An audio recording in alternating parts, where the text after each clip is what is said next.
Magandang araw mga kaibigan. Bigyan natin ng reaction, opinion itong post ng One News. May pahayag dito si Minority Black Leader, Senator Alan Peter Cayetano, tungkol sa umuugong na kudita sa Senado.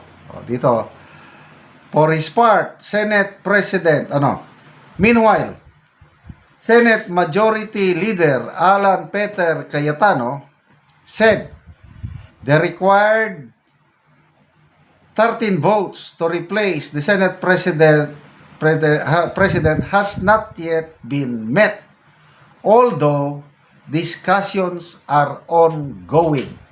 Yun na. Klaro.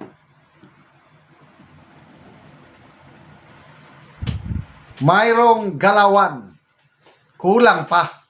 Yun lang. Kaya, kung walang kudita ngayon, bukas makalawa, baka meron na. So, hintayin natin.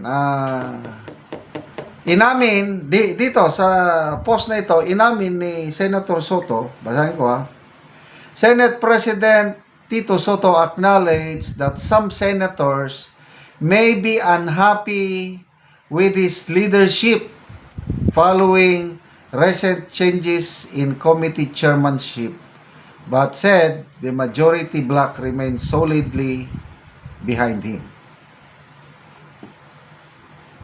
So, sino-sino yung mga hindi na maligaya sa kanyang liderato?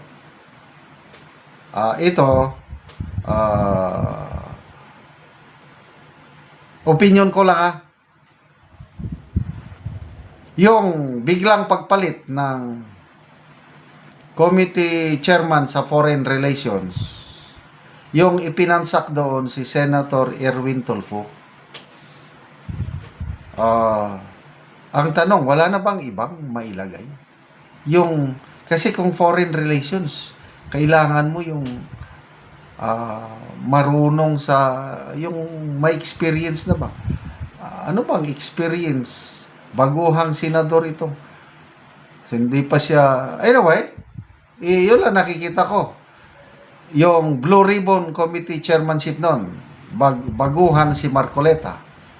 Kailang, abogado na siya ng pagdating sa investigasyon, sanay na siya.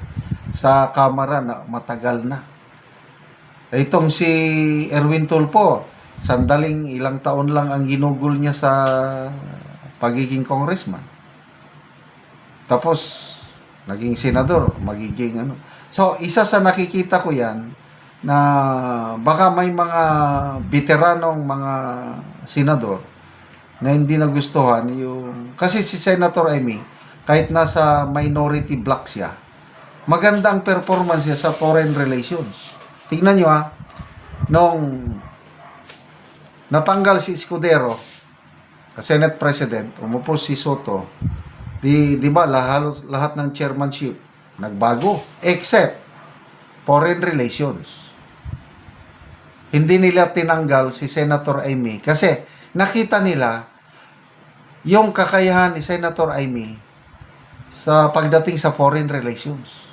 Anak siya ng presidente, lumaki siya sa palasyo, alam niya yung paano makipag-deal sa mga ambassador, Kaya dito niyo makikita yung tibay ni Senator Amy, hindi siya tinanggal.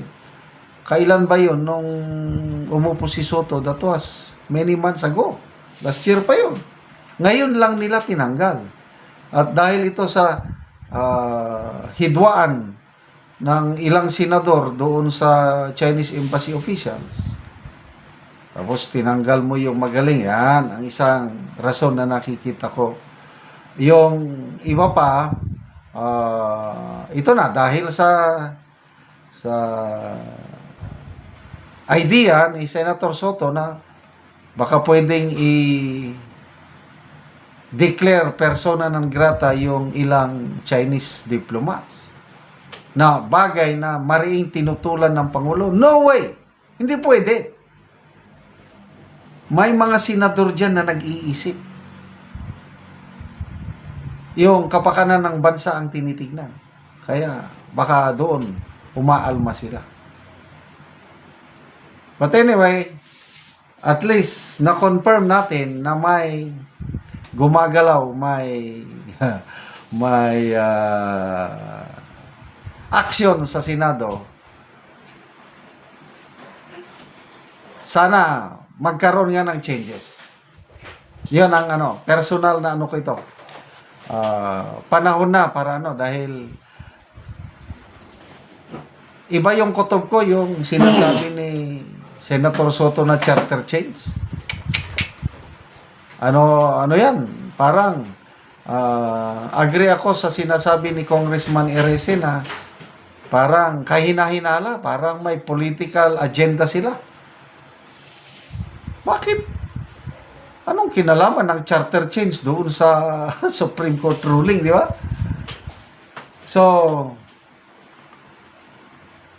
ilang senador ang kailangan? 4 na bumaliktad.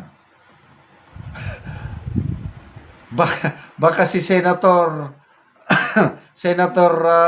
Lito Lapid na naman ang pinag-aagawan nila. Yun na lang ang kulang.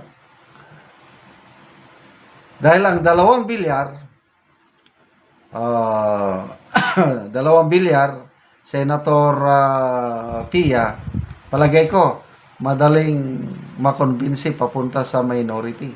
So, either Lito Lapid or Loren Legarda na lang ang nininegosate. Baka isa na lang, ang alam ko, isa na lang ang kulang eh. Bakit Loren Legarda? Kasi may float na idea na first female, we will be witnessing a first female Senate President. Itong si Attorney Regal Oleva, may post siya kanina na si Senator Legarda na ba? First female president. Kasi nga, ginigipit nila si Congressman Libiste. Baka mamaya mag-react na, ginigipit nyo naman lang anak ko. Malis na ko sa inyo. Dito na ko. Oh. So, kung hindi man si Senator Legarda, baka by this time, makumbinsi na nila si Senator Lapid. Si Senator Lapid naman yan. Depende lang na sa Agos eh. Kung saan yung mas marami, doon lang siya. So, I hope within this week, meron ng mangyayaring changes sa leadership sa Senado. Salamat mga kaibigan sa inyong pagsubaybay sa ating channel. Nakakatulong kayo ng malaki sa tribong Talandig ng Bukidnon dahil ang income natin sa channel na ito is pantulong sa tribo. Namimigay tayo ng libreng yero at pako para makapagpatayo sila ng mas maayos na tirahan. Panoorin natin ang video na ito. So si ate, gibutang na lang na diha. So mo na among gihatag nga yero. So dili niya mapastaan tungod kay bugat. So ate, unsay imong masulti nga natagaan kag yero? Salamat kaayo sa naghatag. Merry Christmas. Then, more blessings pa. Ate. So mo ni ang kahimtang ni ate diri sa iyang abuhan. So kung ulan, tuluan na gid kaayo. So mo ni ang kusina ni ate. So si ate basta siya ka balo. Single mom, wala So kuan na gid kaayo. araw-araw rata. Out na gid kayo ang kuan ni ate. So kuan na kayo ang kuan sulod ni ate oh. Sulod gid kayo si ate. Sa tiyan sa imong masulti nga natagaan man gid kag yero, makapuli na gid ka kay daot naman dai imong kuan himan nga yero. Salamat ya ako na siya mapulihan ug di na ko tuluan. So di nakatuluan ate. So pila na imong edad te? 48. So nakay banante? Wala. So balo ka pila na ka year ate nga Single mom ka. So si ate single mom di ay dili di siya balo so single mom. So pila ka buok imong anak te? Duha. So duha imong anak. So nag-eskwela pa sila te? Eskwela elementary ug senior high. So unsa na lang ang yung panginabuhian te? Kanira tindahan So ginagmay lang. araw-araw. So si ate nagnegosyo og ginagmay lang aron lang makabuhi sa iyang anak kay siya usa ka siya ka single mom. Pila na ka year ate nga na single mom ka? Kuan na 11 years. So 12 years. Kay So 12 man ang 12 years ginamamura. na. So dako kayong pasalamat ate. So Merry Christmas, Pasko pag yun. So naantagaan yun kag Yero. Oh, timing kayo Christmas. Salamat kaayo. Kaya lang tuluan. Sige ate, God bless gid kayo ate. Makapuli na gid ka sa imong balay o Yero. Oh, salamat Sige kayo ate, sa salamat po. sponsor. Salamat sa donation.